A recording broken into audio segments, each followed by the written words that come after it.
Pittsburgh Steeler fans, welcome to this week's Steelers Q&A Sunday afternoon. Well, not for me. It's Monday lunchtime for me over here in Australia in the future, live in the future. But I'm joined by my good colleague and good friend all the way over in the US in West Virginia, Shannon White. How you going, mate?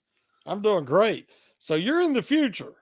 That's right. So yeah. Can you give me like winning lottery ticket number, something that I can use? Well, I'd like to, but they're meant to be random. It's kind of Mark and I talk about this a little bit on the Steelers Touchdown Under show. It's kind of a bit trippy because, we're in the future, but then a lot of things happen in the US that set the agenda, not just across sport. And so you wake up to all this news and you feel like you're a day behind. It's actually a very weird thing, right? Like, really weird thing. Yeah. But no, unfortunately, although I couldn't place a bet on the Kentucky Derby, it wouldn't let me. But I like that horse. I'd read about that horse. But anyway, 80-1's pretty cool, Are you being serious? You really thought that they were going to win or had a chance?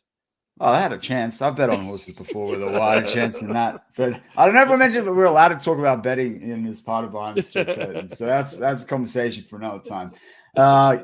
Big Briscoe's come on, start the show. But we've got some regulars in here, at least regulars from our Touchdown Under show. But George Teston, Kathy Forrard, Ali, Johnny Bravo, Sherry Richards, and Mike as well. So Devil's in there. He's usually the first one in for Steelers Touchdown Under. So welcome, Jer. Steelers rookie minicamps happening at the moment, Shannon. And I just got to kick it off with a bit of a fun question while the live chat gets warmed up for questions. And this is your show, listeners. This is Steelers Q&A. This is where you guys ask us the questions. So, we've got a couple here ready to go, but, we want to hear from you guys. This is your show. Without you, there's no show. But Shannon, I was talking to Mark yesterday on the, I'm trying to get this right. Yeah, yesterday for you guys because it was Saturday. It was my, Friday night because it was my Saturday and it's my Monday. We were talking about numbers and someone in live chat was like, I don't care about numbers. Mark and I were like, we do kind of care about what numbers people wear because we want to get jerseys. What's your feeling on numbers? And do you ever buy a rookie jersey or do you wait for them to perform? Do you wait for them to become a legend? How does it work for you with jerseys and numbers? Yeah, I'm real selective. And I'll wait as long as you used to, because 4 or 5 years in, they might be gone.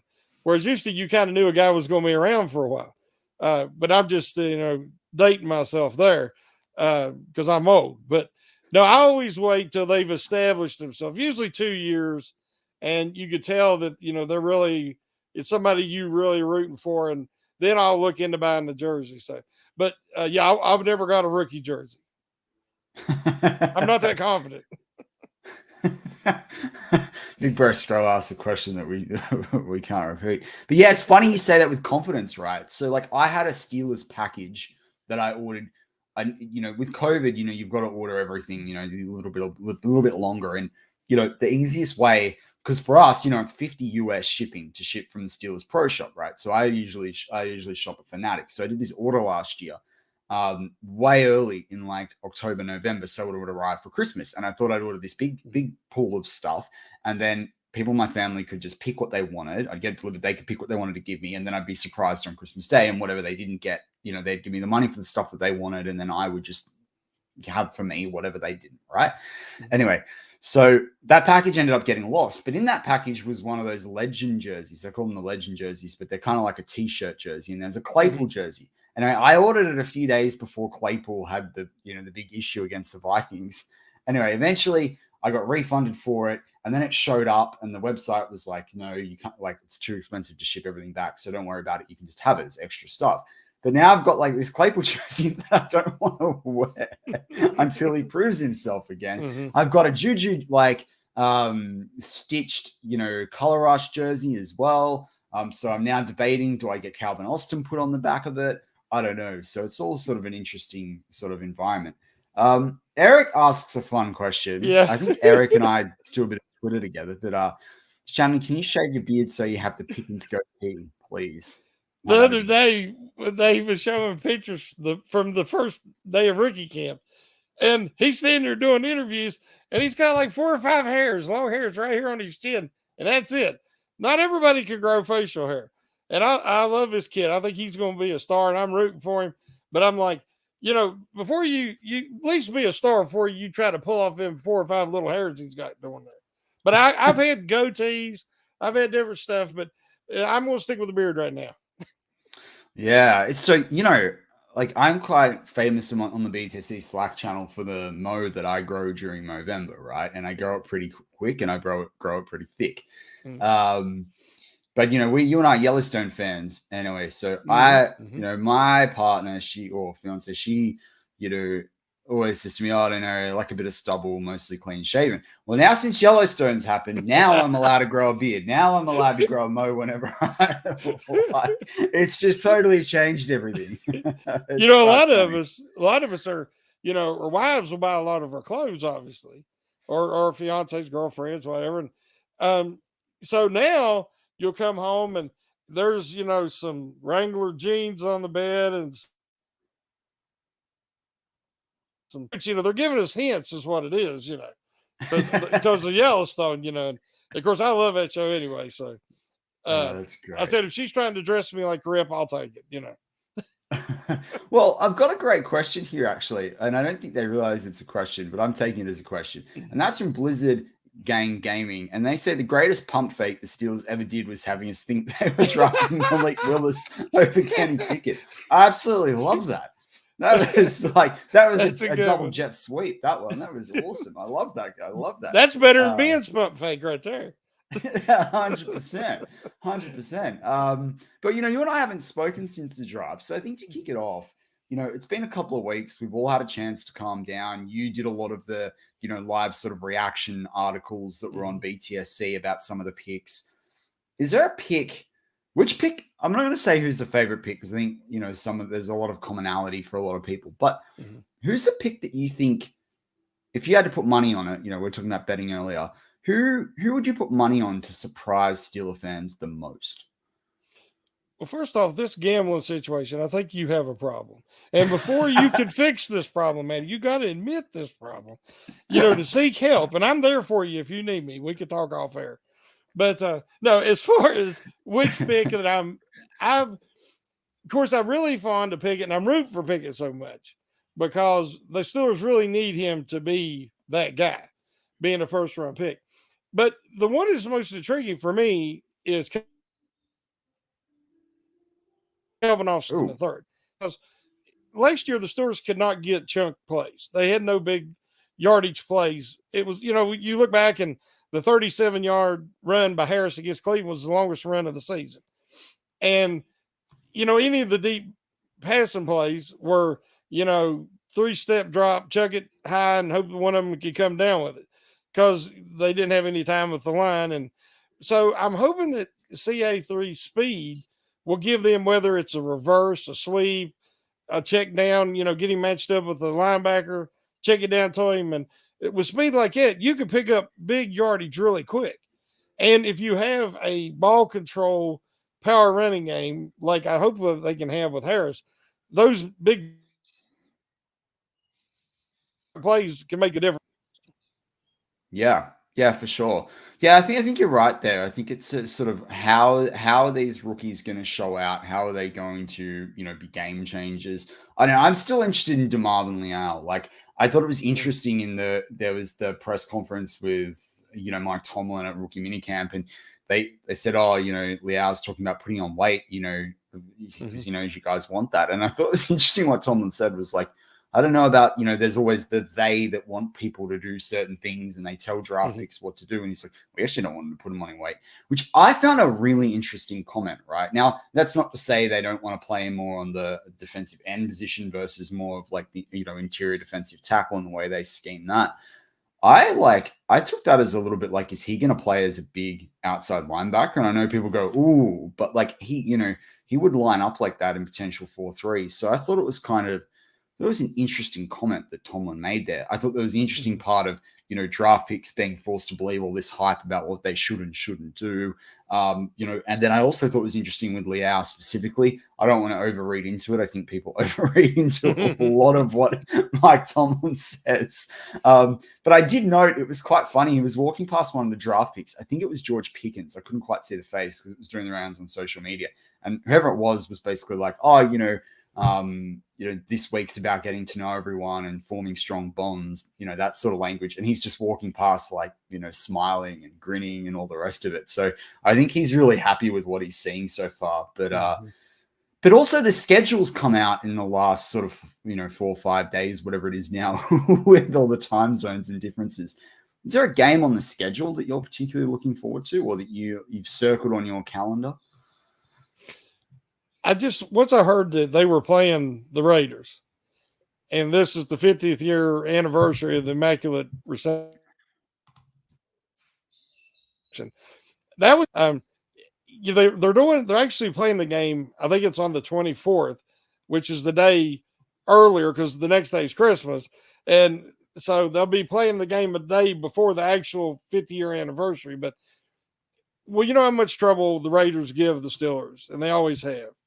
And it's been a great rivalry. And so I'm really interested because at that point of the year, it could be a huge game. If the Steelers can survive the beginning of the year with all these new guys, new quarterback and new scheme, if they can, get through that maybe 500 and then turn it on in the second part of the year, that could be a huge game because both teams could be fighting for a playoff spot. So that would bring back a lot of memories for my youth, where I remember, Raiders or Steelers was an event. I mean, if it was Raiders Steelers or Cowboys Steelers, you tuned in. Everybody did. And so I would really like to see that be a meaningful game again. Yeah, I think that's pretty cool. And I think, we've got a team that came in and made us look silly last year at Heinz Field in that second game. And, you got to think it's TJ Watt's fit. Is that different?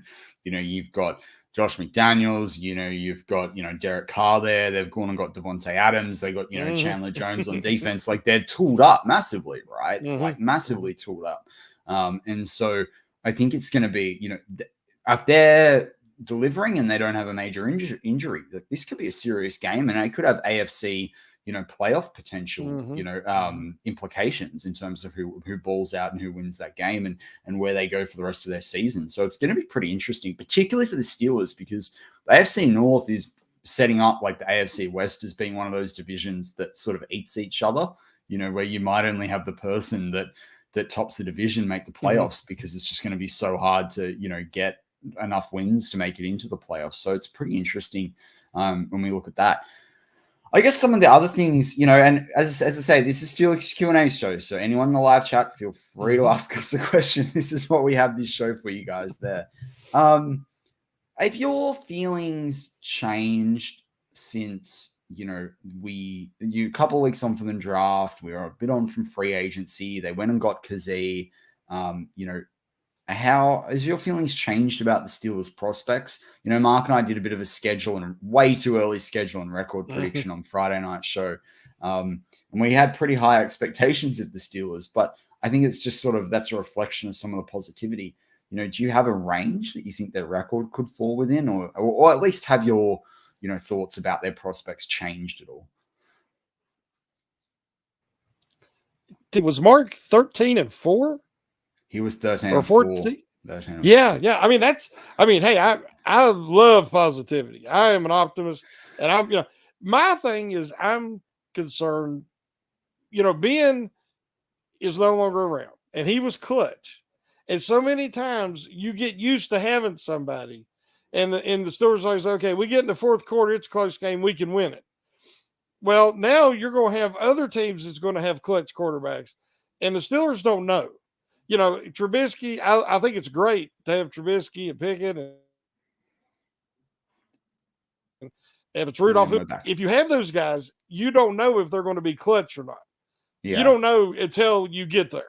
It's like, to me, all quarterbacks nowadays put up huge numbers, but it doesn't mean they win anything. So for me to have a franchise quarterback, the guy gets you there, he gets you in the big game, and then he makes those 2 or 3 plays a game in crunch time to win.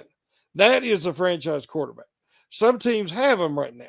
And the Steelers just don't know yet. And we might have that. I mean, the Steelers could have Pickens or Trubisky could be that next guy. But, I'm just – my feeling is, again, I think it's going to be a bounce or two here or there for them to be around, maybe 7-9, or 7-10. Excuse me, it'd be 8-9, wouldn't it? Or, they could be a 9 or 10 win team. And like you said earlier, I think in that AFC North, they're just going to kill each other, just like they're going to in the AFC West. And whoever comes out of these divisions are going to be battle tested. Oh, yeah. And they might not be the number one conference seed, but they're going to be dangerous in the playoffs. And I like whoever that. makes it, I like that. I mean, I talked about that. That was my biggest worry. Like when we were 9-10 wins in, the podcast, the receipts are there, as they say. Like you can go back and listen to those shows and you can listen to me say to Mark, I'm worried because I don't think this team is battle tested. And, we saw the drop off there. Now, a lot of that was due to injuries, but interesting. There's a lot of chat in the live chat about, and there's a lot of chat in general about the cornerback and the need for another cornerback. And I think, it started to die down and then, in general, and then Bradbury got released from the Giants. I mean, I kind of prefer Dory Jackson, who's over there. I would have preferred us to go get him. I've always liked the Dory Jackson when he was with the Tennessee Titans, particularly. Now, there's a lot of Jeffrey Benedict did a really good cutting room floor on this, and he talked about why they don't necessarily need a number one cornerback. And I know Jeff Hartman talked about it on one of the Let's Rides where he's happy for a bunch of number twos. I think there's there's that narrative there around having a bunch of number twos that do specific roles properly, and that's great. And for example, the Steelers have the UDFA and Chris Steele from USC. And KJ Smith was talking about getting him to do a couple of things well. And he's a player I really liked coming out in the 6th or the 7th round. So to get him UDFA, helpful. There's talking in the live chat about bringing back Hayden. I worry about the speed there, and I don't think he wants to do the role that the Steelers would need him to do with that change in speed. But there's a narrative there that's also reflective of the wide receiver room about like how we tried to have a couple of really good number twos or really good 1Bs and let the production be spread. But for me, I kind of struggle a little. I'm struggling a little bit with it, I've got to say, because if you look at the teams that, win Super Bowls, they have a number one corner and they have a clear number one corner. And even when we had Ike Taylor, yes, a lot of people, the mock on him was that he couldn't grab an interception. But he was a number one corner, and he was clearly the number one corner, and he did the job of a number one corner. I worry a little bit, I have to say. Like, we are relying on Akello down this, what he showed down the stretch for him to do over a 17-game season. We are relying on Levi Wallace, who I really like, but it's really, I find it really hard for them not to have a clear number one corner that they can stick on a, wide receiver. I'm thinking like a Julio Jones in his prime, an AJ Green in his prime, someone like that. I worry about the pace. Who do we have that's going to be able to keep up with Jamar Chase? Who's going to be able to, size up against T. Higgins? If he's playing out wide. There's some of these sorts of guys. I mean, who's going to keep up with the Rashad Bateman? over at Baltimore? These are some of the things that I'm thinking about, even an Amari Cooper to a degree.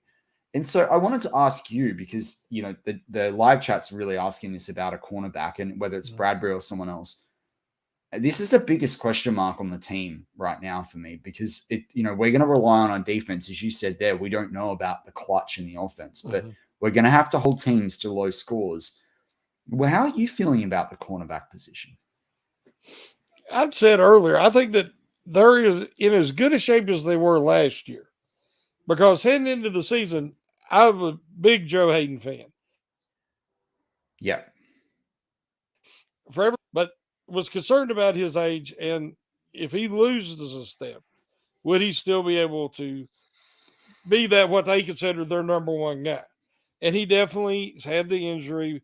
Before the injury, he didn't look the same. And then when he tried to come back, it just wasn't there.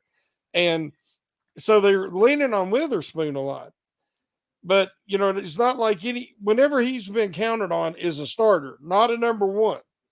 In the past with like the 49ers, when he was counted on as being a starter, he would have a good stretch and then he'd have an awful stretch. I mean, everybody has a bad game, but when you put 2-3 bad games back to back, like a huge slump, let's say, that's been his MO. He would look great, have great standout games against top competition, and then just struggle. And there really isn't a rhyme or reason why. So therefore, that made me concerned about trying to count on him as a starter. Whereas Levi Wallace is steady. He's not spectacular, but he's steady. He tackles. He's physical. He can play a little bit of bump and run. That's not his forte, but he's very instinctual, so he's good in zone. And the way the Steelers' defense is, they play so much of a mix, but mainly that zone. It's going to be hard to get a true number one corner. A guy that, what I call number one, is you can put him on the best opposing receiver and follow him around the field like Ike used to do. Ike, Chad Johnson still has nightmares about Ike Taylor covering him because Chad would eat up everybody, but Ike shut him down. Yeah. And the Steelers don't have that guy, but I do think they got three pretty strong number two guys, and then hopefully another one of these younger guys can step up. So I'm not as concerned about it as maybe you are, because I'd love to have a CB1. And we had talked about it. Gilmore, when he was available. And there was a couple other guys. It'd be great to have them, but the cost and what you'd have to give up to get them, the way the Steelers are going to use them, I just don't know if it's good business to have that much money in the position when the Steelers don't use their number one corner like a lot of teams do. Yeah, and that's a really good point. I think that the questions for me are, though, we've got Terrell Austin as our defensive coordinator now. Like, for me, and it's gonna be very hard to convince me otherwise, because I've been like this now for 2 drafts, and I only changed a little bit when Ben decided decided that he was retiring. But I've wanted a cornerback drafted in round 1 for 2 years now. Next year, that's top on my need. Everyone's going to sit there and say tackle, and definitely. And it seems like it's way too early. But if they don't get a corner in the first 2 rounds or trade up early in the second next year, we're going to have a problem. Like, we need a number one corner. And, I love Levi Wallace, but I also think, imagine a team where Levi Wallace is your clear number 2. I mean, that shows a really solid cornerback room. I also worry because you look at the teams that did well in the playoffs and that made it through the AFC last year. They threw the football. I mean, that Bills game, that Chiefs game, what would have made the difference there if they'd had like a really standout cornerback and good secondary play? You look at how the Rams beat, the Bengals down the stretch, and everyone keeps talking about the D-line and stopping the run. That's great.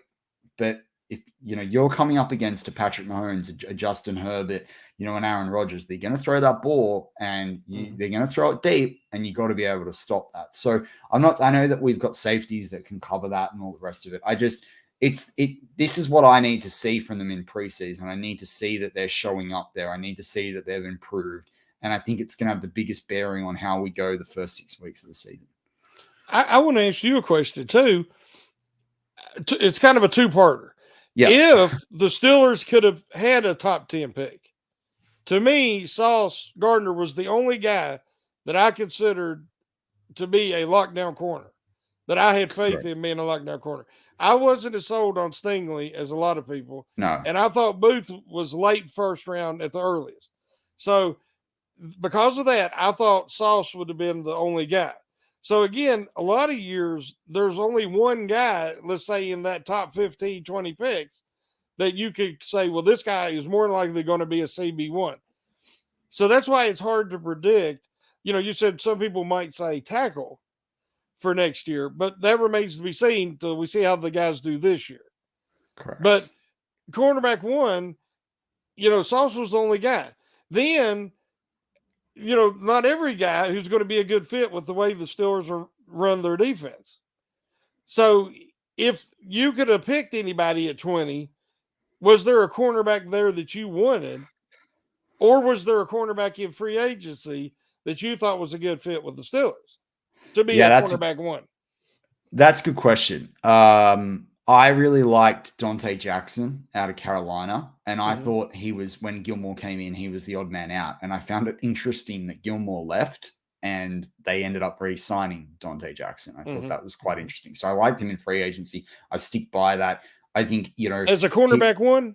As cornerback 1, yeah. Okay. Now, that's not to say every play he's going to be the cornerback 1, but I thought what he brought to the Steelers in terms of pace, what he brings in man. Like, I know the Steelers play a lot of zone, but there are times, like what we're talking about as number 1 is really man. If you go back to like basketball, man on man defense, that's what we're talking about here, right? And, the first thing is if someone's going to blow past you with speed, well, then you're going to have a problem. Like speed kills in this league. And it's the one thing you can't teach. You're either fast or you're not. You can teach someone to improve their stride length. You can change acceleration, explosivity, but you can't change raw speed. You either have it or you don't. As someone that did a lot of track, I know that. Like I'd love to have been a 400 runner, but I'm not. Like I was an 800 meter runner. Like that is what it is. But so that from that perspective, but when I looked at 20, it's hard because I didn't have McDuffie rated that highly. And I know that the Chiefs went out and got him. I mean, I really liked McCreary, but I saw that he was definitely going to be more of a second round pick. I liked him too, yeah. And then I think you had Gordon there out of Washington. I mean, he's someone that, he could prove that he was first round quality later on. He might not. He might prove that he was more worthy of a third or a fourth round pick. That's pretty hard. I agree with you, Sauce Gardner. I didn't like Derek Stingley. I'm someone that's a bit more, I guess, Kevin Colbert style, where I prefer someone to have proven production over multiple years. I don't think you can have 1 year and rely on that. I get his tape was great, but then I've gone back and looked at it, and Pickens made him look like an absolute fool. Like in that, there were, quick feet moves, like the vets are going to be able to do on him easily. So yeah, I'm a bit worried. I don't know whether that's the best pick. I like Andrew Booth, though. I agree with you at 20, probably a bit high. I'm not saying the Steelers made the wrong pick there, because I don't think outside of Sauce Gardner there was, as you say, at 20. But if Ben hadn't retired, I mean, looking at the guys that are on the board, trading back a few spots and then grabbing one of these guys and having an additional pick, yeah, I probably would have done that every day of the week. But everyone knows I like trading back, so that's I thought so too. But yeah, so that's sort of that's the way I kind of see it there. But that's a great double question. We had a good question in the live chat about Buddy Johnson, I think, from Michael O'Malley. Here's a question: does Buddy Johnson come out and light up camp and become the thumper we need at inside linebacker? I hope so. I think the Steelers are hoping so, because I wrote an article recently about what I thought was the biggest hole, the glaring hole on defense after the draft. And I said Buck linebacker. Not because I don't Buddy Johnson, but we just don't know. He just didn't get enough run, enough play to show what he's capable of. That being said, I got to say, Mark Robinson, I don't know when you look at this guy, he is absolutely ripped. He is jacked up.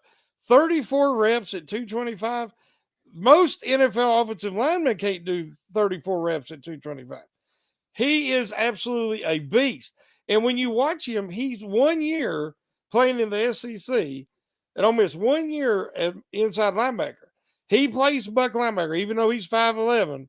He's like 235, solid muscle. He plays downhill. He flows to the ball. He attacks the blocker just like he would if he was a running back, to take away some of that block so he can go to one side or the other, fill that hole and make that tackle. I like the guys that play downhill, that attack the action. Yeah. Do not absorb the action. A safety can absorb. Inside linebacker has to attack the action. Now you got to do it under control and do it smartly.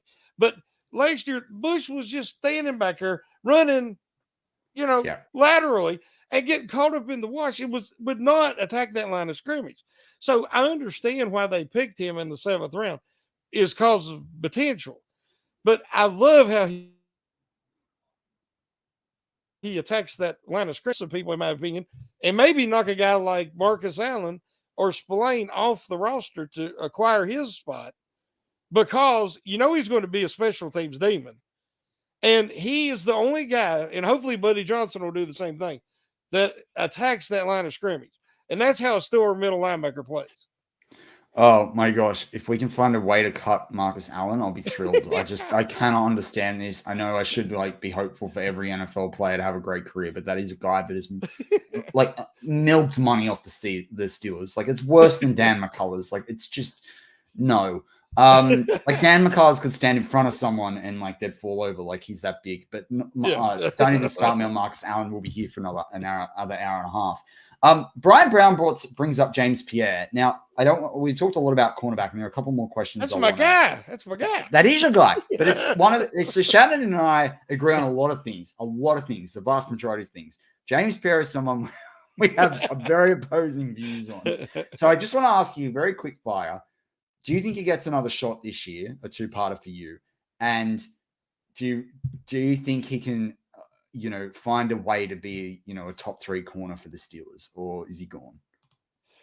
If you remember Terrell Austin talking last year, after about the first 3 or 4 games, that he was really, showing up and showing out and thought that he could really give them quality minutes and he had a lot of potential for the future.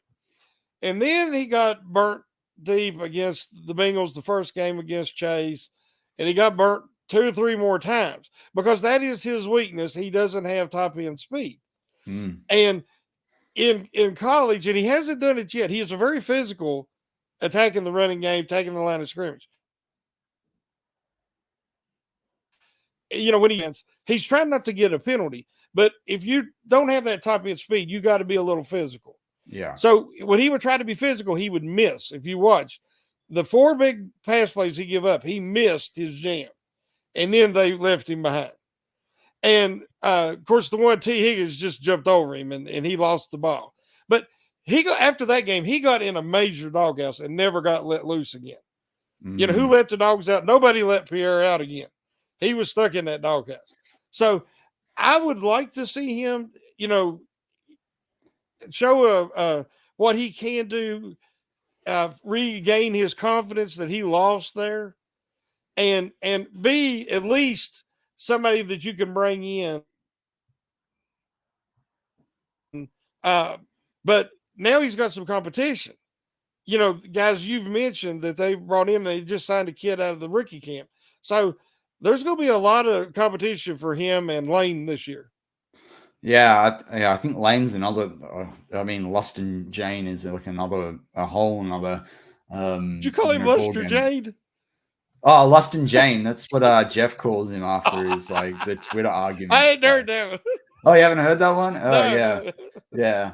The last one I want to finish up with, stick to our pretty tight half an hour sort of mark, is Mateo Durant, this running back, that's getting a lot of attention as well. I've got to look at his tape. He's someone we'll be looking at on the Steelers War Room in 5 or 6 weeks' time, based on the schedule that I've got going there. But have you got any thoughts on him? Because even like a quick highlight tape, this guy can move too. Yeah, watching him here, bits and pieces, and you look at him. He's got the height. He's got the speed, at least in the 40. He didn't always play that fast at Duke unless he got in the open field. Now, when he got out in the open field, then you've seen it. But he kind of built up speed slowly. I didn't see that explosion through the hole, which you're going to have at the next level. But I think a lot of it with him is just going to be, what's he willing to do to make the team? What can he offer on special teams? And again, I want the Steelers to have but Harris ain't getting 381 touches this year.